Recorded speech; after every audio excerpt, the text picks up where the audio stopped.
Hello all, मी doctor Netra. मिळून साऱ्या जणी ह्या सिरीजमध्ये आजचा आपला विषय आहे.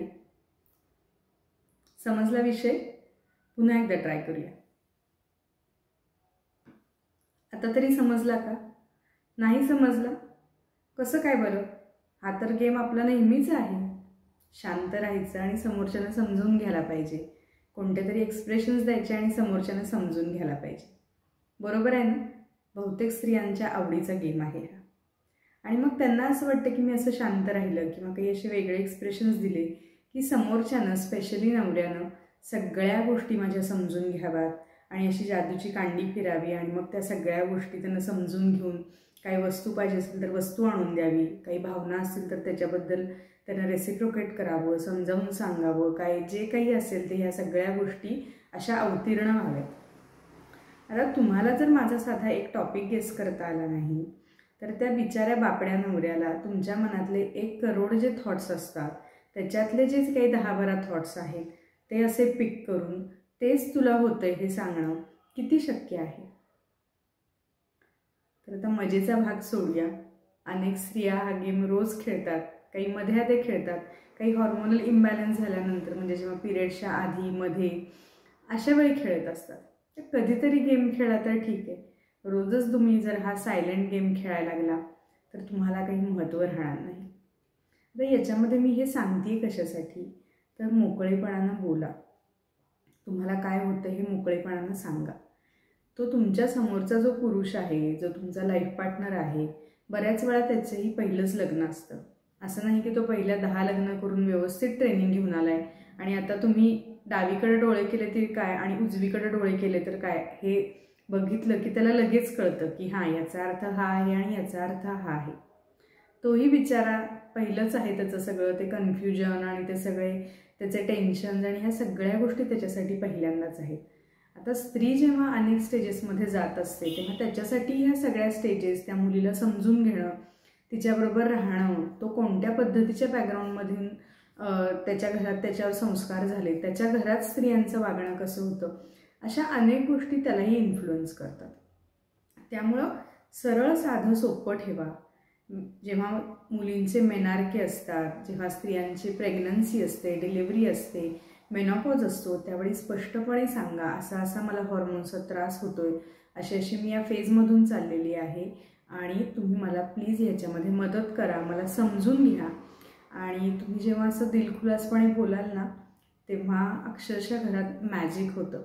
कारण त्यांना कळतं तुम्हाला काय म्हणायचं आहे. त्यांना लक्षात येतं की हिला काय त्रास होतोय, हिची चिडचिड का होतीये, हिला एकदमच फॅन का लावू वाटतोय, ही एकदमच गारच पाण्यामध्ये पाय घालून का बसतीये, एकदमच का रडतीये, एकदमच का तिला असं वाटतं की कुणीच माझ्यावर प्रेम नाही करत, एकदमच तिला असं म्हणते की तुम्हाला कोणाला माझी किंमतच नाही आहे, वगैरे वगैरे. जे हे काही आपले गेल्या 3.5 लाख वर्षापासून आपण जी ही वाक्य वापरतो आहे त्या वाक्यांचा अर्थ अचानक त्यांना कळायचा बंद होतो.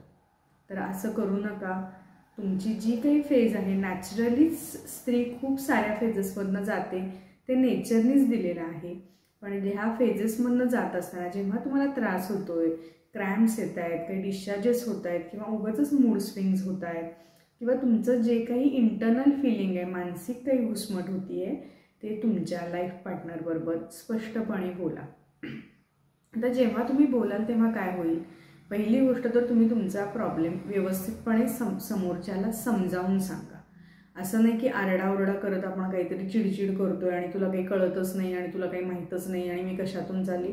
आता त्याला जरी कळालं तुम्ही कशातून चाललाय तरी तो करणार काय पुढं? त्याच्या तुम्हाला घेईल, तुम्हाला काही योग्य ती ट्रीटमेंट असेल ती देईल, तुम्हाला काही मदत असेल ती करेल. याच्या पुढं जाऊन ती कोणतीही व्यक्ती तुमच्या आजूबाजूची ती काय करू शकते? तर ती काही करू शकत नाही. त्यामुळे तुम्ही फिजिकली फिट असणं किंवा ह्या फेजमध्ये मला हा त्रास होणारच आहे हे आपण मेंटली प्रिपेअर्ड असणं आणि त्या पद्धतीनं आपण आपले सिम्पटम्स आहेत किंवा आपला हा जो काही त्रास आहे तो समोरच्याला समजावून सांगून सुद्धा जो काही पार्ट राहतो तो आपण एक स्त्री म्हणून की हे this is the part of a woman's life हे समजून घेऊन आपण योग्य पद्धतीनं स्वतःची सुद्धा मानसिक आणि शारीरिक हेल्थ हँडल केली पाहिजे. कारण बऱ्याच वेळा असं होतं की स्त्रिया बोलत नाहीत, सांगत नाहीत, पण सिम्पटम्स तर येतच असतात. मग मुलांवर सतत चिडचिड, नवऱ्यावर सतत चिडचिड, घरातलं वातावरण खराब, बरं काही विचारावं तर व्यवस्थित उत्तरही येत नाही. आणि मग अशावेळी फ्रस्ट्रेटेड घरातले लोक आमच्याकडे येतात आणि म्हणतात, मॅडम काय करायचं आम्हाला ह्याच्यामध्ये सांगा, आम्हाला ह्याच्यातून काही उपायच मिळत नाही. तर सगळ्यात सोपा उपाय, घरच्यांशी बोला, त्यांना सांगा, तुमची जी काही फिजिकल मेंटल घुसमट होत असेल, त्रास होत असेल, तो शेअर करा. जर ट्रीटमेंट घेऊन बरा होत असेल तर बरा करून घ्या. आणि घरातलं वातावरण असं वाहणाऱ्या झऱ्यासारखं असं छान वाहणारं ठेवा. ते फक्त तुमच्या बोलण्यामुळं, तुमच्या एक्सप्रेशन्समुळं. आणि बोलणंसुद्धा कसं पाहिजे की समोरच्याला समजून सांगतोय आपण अशा पद्धतीचं पाहिजे, ना की याच्यामध्ये ब्लेम गेम की तुम्हाला नाही होते तर तुम्हाला काय कळणार. आता त्यांना होत नाही आहे तर त्यांनी काय करावं की त्यांना एखादा त्रास नाही होते.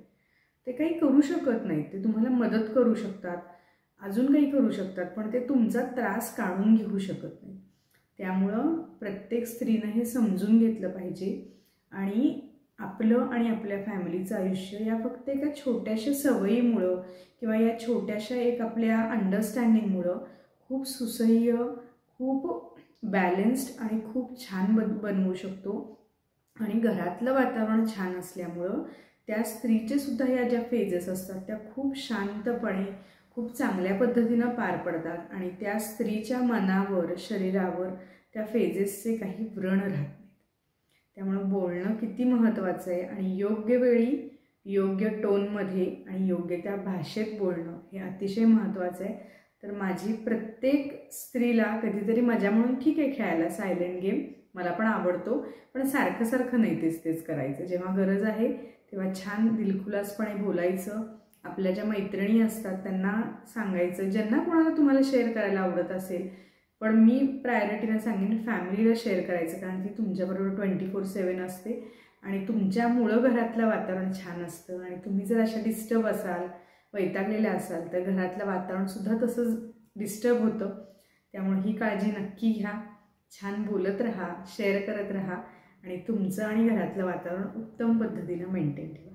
तोपर्यंत काळजी घ्या. बाय.